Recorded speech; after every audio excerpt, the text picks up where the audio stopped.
इतके फुलार दिले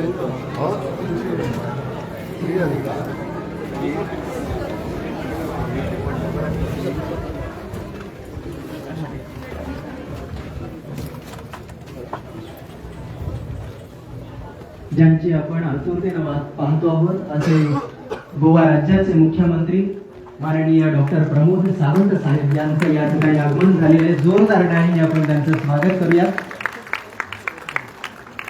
ज्यांनी कलाकारांना नेहमीच पाठबळ दिलं आणि कलाकार हा या गोव्याच्या मातीमध्ये प्रतिभा संपन्न असावा अशी कायमच मनीषा ज्यांनी बाळगली असे या गोवा राज्याचे मुख्यमंत्री माननीय डॉक्टर प्रमोद सावंत साहेब हे सुद्धा आपल्या सर्वांच्या मध्ये उपस्थित झालेले आहेत।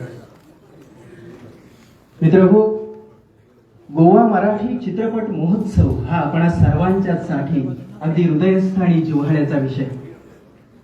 गोवा मराठी चित्रपट महोत्सवाची सुरुवात ही 2008 पासून सुरू झाली आणि त्यानंतर पहिल्या वर्षी या महोत्सवामध्ये 7 ते 8 चित्रपट दाखवले गेले आणि त्यावेळेला एकच थिएटर उपलब्ध होता।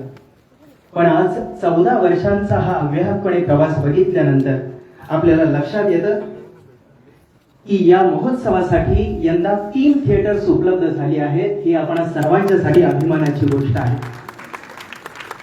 दर्जेदार मराठी चित्रपटांना व्यासपीठ उपलब्ध करून देणारा हा महोत्सव गेल्या काही वर्षात मराठी सिनेसृष्टीतील महत्त्वाचा सांस्कृतिक उपक्रम म्हणून आपण सर्वांच्या समोर एक वेगळी ओळख निर्माण करण्यात यशस्वी झाला आहे।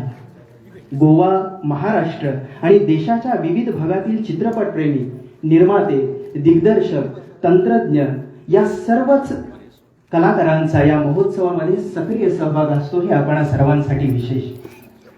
नव्या मराठी चित्रपटांचं प्रदर्शन, त्याचबरोबर कलाकारांशी संवाद, चर्चासत्रे तसेच चित्रपट क्षेत्रातील उल्लेखनीय योगदानासाठी सन्मान सोहळे अशा विविध कार्यक्रमांमुळे या महोत्सवाचं आकर्षण वाढतच चाललं आहे।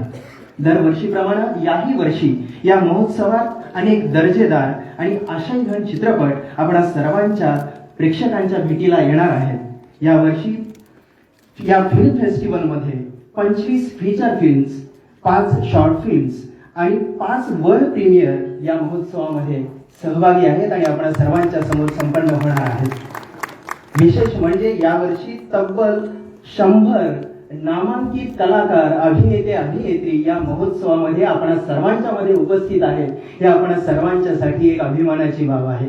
आणि याही पुढे जाऊन सांगायचं झालं तर या महोत्सवाच्या माध्यमातून आजपर्यंत 15 वर्षांच्या अखंड प्रवासामध्ये 300हून अधिक चित्रपटांचं या ठिकाणी प्रीमियर झालेले आहेत। एकदा जोरदार टाळ्या झाल्या पाहिजे या महोत्सवाच्या यशस्वीतेसाठी।